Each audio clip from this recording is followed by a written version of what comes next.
A doazón de sangue é anónima no 100% dos casos. Pero por esta vez, imos saltar a norma.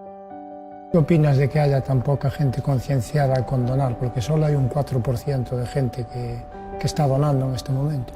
Pues me preocupa bastante, porque habitualmente a la gente, si supiera el bien que hace el donar, la gente donaría más. Y a mí me encantaría que la gente donara más. ¿Y tú qué crees que se podría hacer? ¿Qué podrías decir o qué le podrías decir a la gente? Yo los animaría realmente a que fueran a donar. Vas a hacer un bien a alguien que tú no sabes y que lo va a recibir, va a ser muy bueno. A mí me detectaron un cáncer colorectal que me estatizó en el hígado y en los pulmones.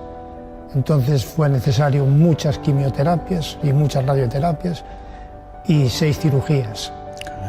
Por eso yo estoy muy contento de hoy poder hablar contigo. Yo hoy lo puedo contar gracias a gente como tú y al equipo médico que me atendió. Por eso, muchas gracias. Doa, porque ti dalo tipo. Axencia de Doazón de Órganos e Sangue. Xunta de Galicia. Galicia, o bo camiño.